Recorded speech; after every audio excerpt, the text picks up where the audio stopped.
প্রমাণ দিয়ে আমি কথা বলি, আর সে প্রমাণ ছাড়া একটা চ্যানেলে ভাট বকে এসছেন। তার কাছেও যাই, মানে আপনারা যাবেন, কিন্তু আমি রিকোয়েস্ট করছি সে যেন প্রমাণ দেয়, আর না দিলে এটা নিয়ে এগোবো আমি। আমার বন্ধুদেরকে নিয়ে তো সমস্যা হবেই, কারণ তারা তো পোলটা খুলছে, তাদেরকে এতদিন চুপ করেছিলাম, তাদেরকে নিয়ে সমস্যা হয়নি। আচ্ছা, আমার বন্ধু নাকি 2025-এ টাকা চেয়েছিল, তার যখন এতই সমস্যা ছিল, সে বলেনি কেন আগে এসে সোশ্যাল মিডিয়া কিংবা কোনো জায়গায় ইনডাইরেক্টলি হিন্ট দিতে পারতো তোমার বন্ধুরা টাকা চায়। আর সে তো আমার একা বন্ধু না, সে তো তোমারও বন্ধু ছিল। কালকে তো পোস্ট করে দিই যে কার প্রথম বন্ধু ছিল যে টাকাটা চেয়েছে। শুধু আমার তো বন্ধু না, সে আমাকে সিলেক্ট করেছে বলে এখন আমার বন্ধু হয়ে গেছে।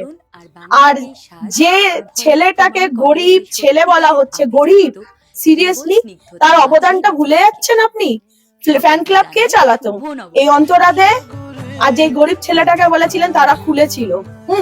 আর এখানে স্ক্রিনশট আপলোড করে দিলাম আমি আপনার জন্য কিভাবে ক্রাউড জোগাড় করতাম। মানুষ তো বলছেই। তাছাড়াও আজকে যে ফিমেল গ্রুপ গুলো ছিল তারাও আজকে স্ট্যান্ড নিচ্ছে, আমাকে বলতে হয় না, এগুলো আমি কামিয়েছি। ঠিক আছে, আপনার তখন ফলোয়ার্স কি ছিল? গিয়ে আমি বলতাম যে এটা একজন, ইনি হচ্ছে আমার বয়ফ্রেন্ড, প্লিজ এনার ভিডিও গুলো আপনারা দেখবেন, যদি ভালো লাগে তাহলে সাবস্ক্রাইব করবেন। তখন তারা সাবস্ক্রাইব করতো। আপনি আপনার যোগ্যতাতে একা উঠে এসছেন, আর আমার যোগ্যতাটাকে নিচে নামাতে চলে এসছেন, কারণ আপনার পিঠ এখন যদি না বাঁচান আপনি তো খেতে পারবেন না। তাই জন্য কি অন্য একটা মেয়েকে এতটাই নামিয়ে নেওয়া যায়?